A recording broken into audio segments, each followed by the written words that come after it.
بات کریں گے کیسے ایک چھوٹی سی عمر کی لڑکی کو 3 حصوں میں کاٹ دیا گیا، اس کا سر الگ کر دیا گیا، دھڑ الگ کر دیا گیا اور ٹانگیں الگ کر دی۔ یہ کیس ہے کیا، چلے جا کے جاننے کی کوشش کرتے ہیں۔ ناظرین گرامی، مہاراشٹر کے کلیان شہر کے ریلوے اسٹیشن سے ایک بندہ باہر آتا ہے، اس کے پاس ایک بیگ ہوتا ہے۔ وہ آ کے ایک خالد مومن نامی رکشے والا کھڑا ہوتا ہے، اسے کہتا ہے کہ میں نے فلاں گورم علاقے میں جانا، تم چلو گے؟ وہ کہتا ہے ہاں چلوں گا۔ وہ اپنا بیگ پاس لاتا ہے تو اس سے بدبو آ رہی ہوتی ہے۔ وہ کہتا ہے تمہارے بیگ سے اتنی زیادہ بدبو آ رہی بھائی، اس میں کیا ہے؟ وہ کہتا ہے اس میں سبزیاں خراب ہوئی پڑی ہیں۔ وہ کہتا ہے میں نہیں جاتا، تمہارے بیگ سے اتنی گندی بدبو آ رہی ہوتی ہے۔ خیر وہ بیگ وہاں پہ رکھتا ہے بندہ، آگے اور رکشے والوں سے بات کرنا شروع کر دیتا ہے۔ پیچھے سے خالد مومن سوچتا ہے کہ اتنا نیا بیگ ہے، اس میں گندی سبزیاں اس نے کیوں ڈالی ہوں گی، خراب سبزیاں؟ اگر اس نے خراب سبزیاں ڈالنی تھی تو کسی توڑے میں ڈال دیتا، اتنا اچھا بیگ تو خراب نہ کرتا۔ خیر وہ بندہ 2-3 بندوں اور سے بات کرتا ہے، رکشے والوں سے کوئی بھی نہیں مانتا۔ جس جگہ کا وہ کہہ رہا ہوتا ہے اس جگہ کا کرایہ ہوتا ہے 70 سے 80 روپے، لیکن وہ بندہ 2 گنا کرایہ 3 گنا کرایہ زیادہ کر کے ایک رکشے والا بک کروا لیتا ہے۔ اس کا 180 روپے میں ریٹ فکس ہوتا ہے۔ جب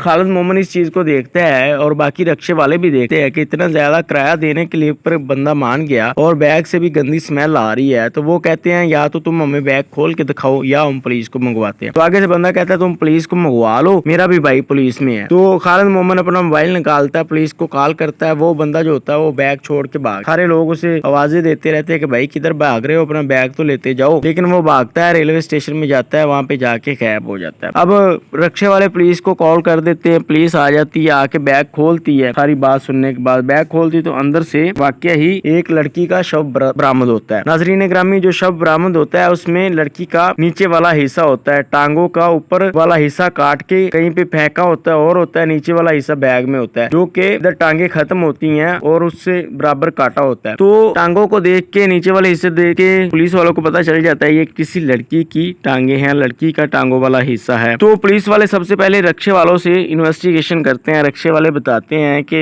1.5 عمر کا ایک بندہ تھا، اس نے لال شرٹ اور خاکی پینٹ پہنی ہوئی تھی۔ جب ہم نے پولیس کو کال کرنے کی بات کری تو وہ 12 ریلوے اسٹیشن میں گھسا اور غائب ہو گیا۔ تو پولیس والے اس ٹائم کو نوٹ کرتے ہیں جب رکشے والوں نے کال کری تھی، تو ریلوے اسٹیشن احکام سے بات کری جاتی ہے۔ اس ٹائم جو بھی ٹرینیں آتی ہیں ان کا ڈیٹا نکلوایا جاتا ہے اور CCTV کیمرے چیک کیے جاتے ہیں۔ کیمرے سے وہ لال شرٹ اور خاکی پینٹ والا ایک بندہ مل جاتا ہے، لیکن وہاں پہ کیا دیکھتے ہیں کہ وہاں پہ تو 2 بندے ہوتے ہیں جو بیگ پکڑے ہوتے ہیں اور باہر آ رہے ہوتے ہیں، لیکن رکشے والے ایک بندہ بتا رہے ہوتے ہیں۔ تو پولیس والے پوچھتے ہیں، وہ کہتے ہیں جی ایک ہی بندہ تھا۔ اب پولیس والے نوٹس کرتے ہیں کہ واپس پھر وہ بھاگ کے دوبارہ کلیان ریلوے اسٹیشن کے اندر ہی آیا تھا۔ پولیس والے پھر دوبارہ کیمرے چیک کرتے ہیں تو وہ بندہ نظر آ جاتا ہے۔ وہ بھاگتا ہے، ایک واش روم میں جاتا ہے، وہاں پہ اپنی شرٹ چینج کرتا ہے، پینٹ وہی پہنی رہتا ہے، شرٹ چینج کرتا ہے، باہر آتا ہے اور باہر آ کے ٹرین پہ بیٹھتا اور چلا جاتا ہے۔ پولیس والے اس ٹرین کا شیڈول چیک کرتے ہیں۔ شیڈول چیک کرنے کے بعد وہ اس ٹرین کو ڈھونڈتے بندے کو ڈھونڈتے اگلے اسٹیشن پہ پہنچ جاتے ہیں، جو کہ 12 کلومیٹر دور ہوتا ہے۔ اب ناظرین گرامی، وہاں پہ وہ بندہ اترتا ہے، اتر کے غائب ہو جاتا ہے۔ اب پولیس والے ایسے انویسٹیگیشن کرتے کرتے وہ سوچتے ہیں کہ یہ پیچھے بھی تو کسی جگہ سے بیٹھا ہوگا۔ خیر 8 کلومیٹر پیچھے دوسرا ریلوے اسٹیشن ہوتا ہے، وہاں پہ جا کے وہ چیک کرتے ہیں، وہاں پہ وہ نظر آ جاتا ہے، لال شرٹ پہنی ہوتی ہے، خاکی پینٹ پہنی ہوتی ہے، ایک بیگ لے کے اندر داخل ہو رہا ہوتا ہے۔ وہ اس کی تصویر نکال لیتے ہیں، نکالنے کے بعد اس اسٹیشن کے باہر جاتے ہیں، باہر لوگوں سے پوچھتے ہیں، رکشے والوں سے کہ اس بندے کو جانتے ہو، کوئی لے کے اس کو آیا ہو؟ خیر ڈھونڈتے ڈھونڈتے ایک رکشے والا مل جاتا ہے، وہ کہتا ہے جی میں اسے لے کے آیا تھا، اس کے پاس ایک کالا سا بیگ تھا بھاری سا، تو